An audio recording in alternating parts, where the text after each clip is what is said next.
नमस्कार दोस्तों, स्वागत है आप सभी का। प्रिय मित्रों, घर में इस जगह पर रख देना केवल 3 मोर पंख। घर में पैसों की तंगी कभी नहीं होगी। घर में धन धान्य हमेशा भरा रहेगा। दोस्तों, वास्तु शास्त्र में मोर पंख का बहुत अधिक महत्व होता है। वास्तु शास्त्र के अनुसार मोर पंख का घर में होना बहुत शुभ होता है। यह जिस स्थान पर भी होता है वहाँ की नकारात्मक ऊर्जा को नष्ट कर देता है। शास्त्रों में मोर पंख को सुख समृद्धि का प्रतीक माना जाता है। यह अत्यंत चमत्कारिक होने के साथ ही घर के सभी प्रकार के वास्तु दोषों को भी कम करने में सहायक होता है। लेकिन वास्तु शास्त्र में मोर पंख को घर में रखने के नियम बताए गए हैं। मोर पंख घर में रखते हैं तो इन नियमों का पालन अवश्य करना चाहिए, तभी इसका सकारात्मक प्रभाव देखने को मिलता है।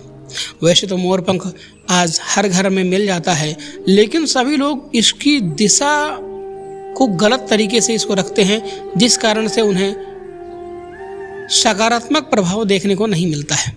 आज हम आपको बताएंगे वास्तु शास्त्र में मोर पंख को रखने की सही दिशा और स्थान के बारे में। अगर आप अपने घर में मोर पंख को उस निश्चित स्थान और दिशा में रखते हैं तो यह घर के अंदर की नकारात्मक ऊर्जा को खत्म कर देता है। मोर पंख घर में रखने के फायदे बहुत हैं, लेकिन धन संपत्ति के आकर्षण के लिए इसका सबसे अधिक उपयोग किया जाता है। अगर आपके घर में पैसे की तंगी है, धन का खर्च अधिक होता है, घर में पैसा नहीं आता है, तो आप अपने घर पर मोर पंख ज़रूर लेकर आएं।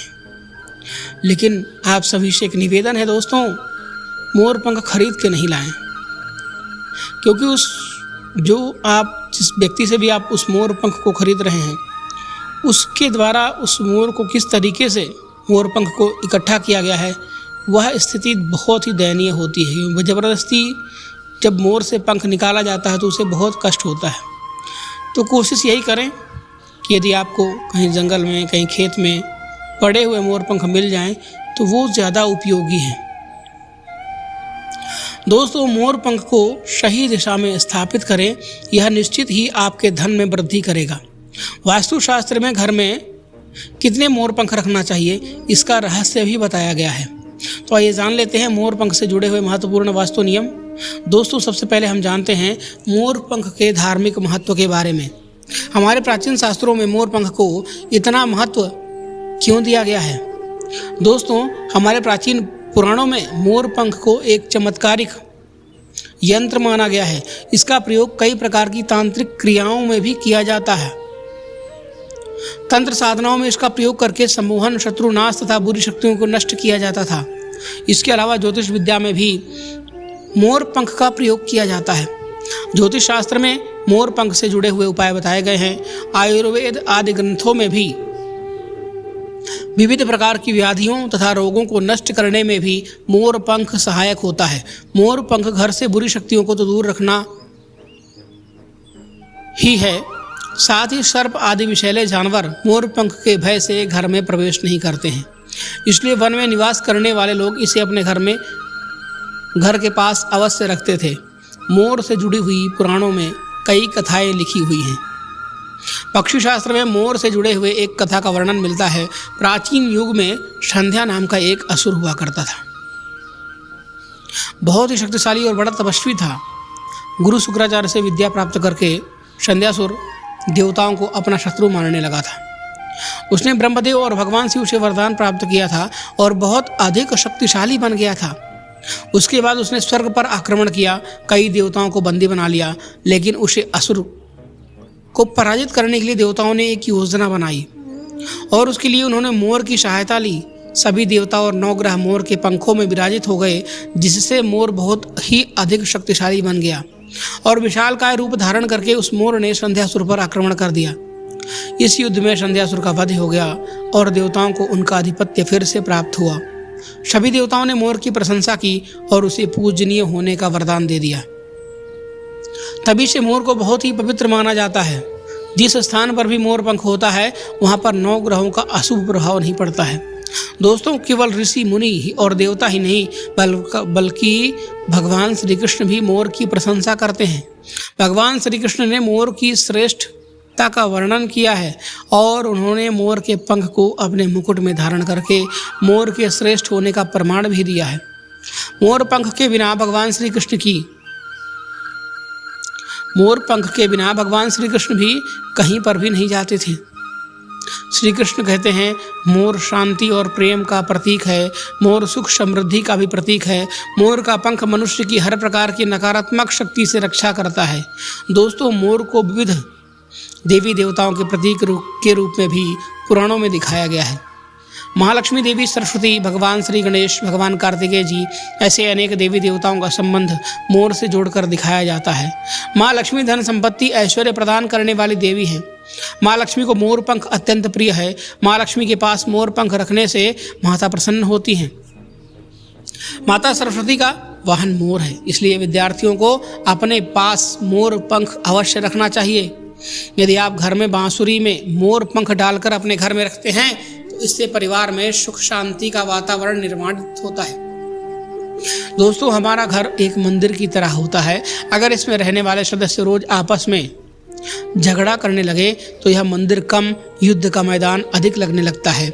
घर में क्लेश और झगड़े होने के कई कारण हो सकते हैं, लेकिन सबसे बड़ा कारण होता है घर में नकारात्मक ऊर्जा का प्रवेश करना। लेकिन हमारे घर में यह नकारात्मक ऊर्जा आखिर कहाँ से प्रवेश करती है और इस नकारात्मक ऊर्जा को दूर करने के लिए कौन सा उपाय करना चाहिए? वास्तुशास्त्र के अनुसार प्रत्येक घर में नकारात्मक ऊर्जा फैलाने वाली चीज़ें मौजूद होती हैं। इन वस्तुओं के बिना हमारा घर नहीं चल पाता है। इन वस्तुओं को तो हम घर से बाहर नहीं निकाल सकते हैं, लेकिन उस नकारात्मक ऊर्जा को अवश्य बाहर निकाल सकते हैं। इसके लिए हमें मोर पंख का प्रयोग करना चाहिए और उसे अपने घर के मुख्य द्वार के पास हवा में जोर से हिलाना चाहिए। इससे आपके घर के अंदर की नकारात्मक ऊर्जा आपके घर से बाहर चली जाएगी।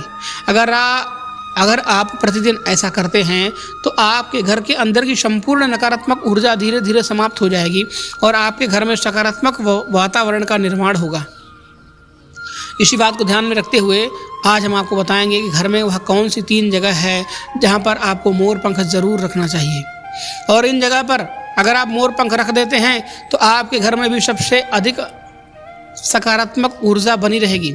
सबसे पहली बात, घर से नकारात्मक ऊर्जा दूर करने के लिए अगर घर में नकारात्मक ऊर्जा अधिक है और परिवार के सदस्यों की तरक्की में अड़चन का निर्माण हो रहा है तो आप अपने मुख्य द्वार के ऊपर गणेश जी की प्रतिमा रखें और प्रतिमा के दोनों ओर मोर पंख अवश्य रखें।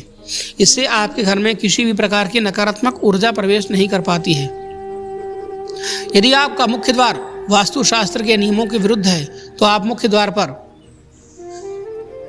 मोर पंख अवश्य रखें, इससे वास्तु दोष समाप्त हो जाएगा।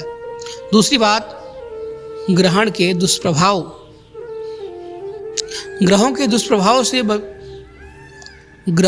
दुष्प्रभाव से बचाने के लिए अगर घर के सदस्यों पर ग्रहों का दुष्प्रभाव है अथवा ग्रहों की स्थिति खराब चल रही है तो मोर पंख लें और उस पर गंगा जल अथवा शुद्ध जल का छिड़काव करें।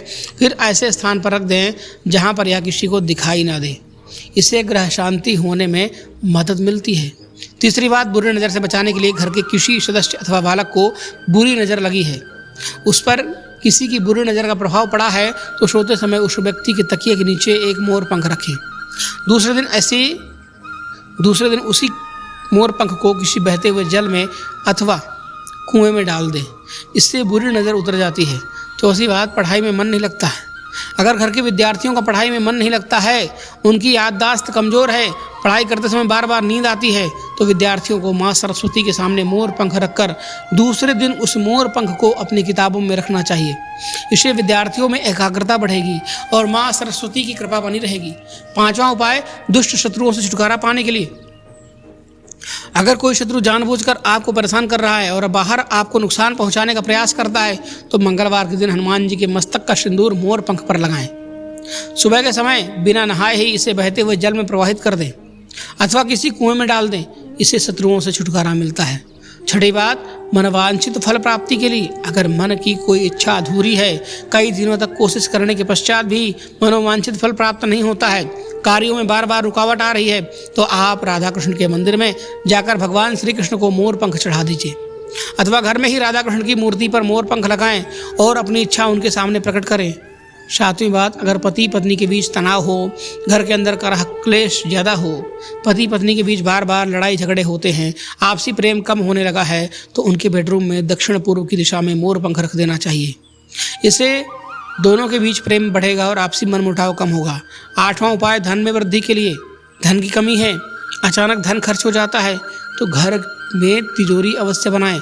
तिजोरी रखते समय ध्यान रखें कि तिजोरी को पश्चिम की दीवार पर सटा कर रखें और उसका मुख पूर्व दिशा की ओर हो। इससे देवराज की कृपा दृष्टि बनी रहेगी। साथ ही माता लक्ष्मी की पूजा में मोर पंख रखकर उसे तिजोरी में रख दें।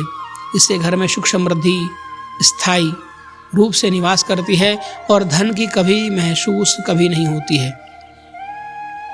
हमेशा धन में वृद्धि होती रहेगी, धन की कमी कभी नहीं होगी। धन की समस्याएं आ रही हैं तो घर के अग्निकोण में अर्थात दक्षिण पूर्व दिशा में अपनी कमर के ऊपर कंधे की ऊंचाई पर 2 मोर पंख शुक्ल पक्ष में लगा दें। जल्दी ही धन प्राप्ति के नए अवसर प्राप्त होने लगेंगे। नया उपाय, आप किसी भी दिन शुभ मोर पंख को लेकर घर के किसी ऐसे स्थान पर रखें जहां पर आने जाने वाले लोगों की नज़र सबसे ज़्यादा पड़ती हो। मोर पंख नकारात्मक ऊर्जा को अवशोषित करता है, इसलिए आपको इसको ऐसे स्थान पर लगाना चाहिए जहां पर यह सभी की नज़र में आए। मोर के पंख का ये उपाय न सिर्फ आपको बल्कि आपके घर के सदस्यों के जीवन में भी सुख और समृद्धि जरूर लेकर आएगा। तो दोस्तों, उम्मीद करते हैं आपको यह जानकारी अच्छी लगी होगी। दोस्तों, एक बात और बताना चाहता हूँ, आप अपने घर की पश्चिम दीवार पर, घर का जो में मुख्य दरवाज़ा हो उससे आपकी जो पश्चिम की दीवार हो, पश्चिम की दीवार पर आप मोर पंख का 5 मोर पंख का गुच्छा मौली धागे से बांध करके दीवार पर लगा दें। घर में कभी भी नकारात्मक ऊर्जा प्रवेश नहीं करेगी, ये गारंटी है। आप करके तो देखिए, बहुत ही चमत्कारिक उपाय है, बहुत ज़्यादा लाभ मिलेगा आपको। तो दोस्तों, उम्मीद करते हैं आपको यह जानकारी अच्छी लगी होगी। तो वीडियो को लाइक करना मत भूलिएगा और इस वीडियो को शेयर भी करिएगा अपने दोस्तों के साथ में। साथ ही हमारे इस चैनल को सब्सक्राइब कर लीजिए, जिससे आपको इसी तरह की ज्ञानवर्धक जानकारियाँ मिलती रहे। कमेंट बॉक्स में जय श्री कृष्णा लिखना मत भूलिएगा। मिलते हैं एक नई वीडियो में एक नई जानकारी के साथ। तब तक के लिए धन्यवाद। हर हर महादेव। श्री शिवाय नमस्तुभ्यम।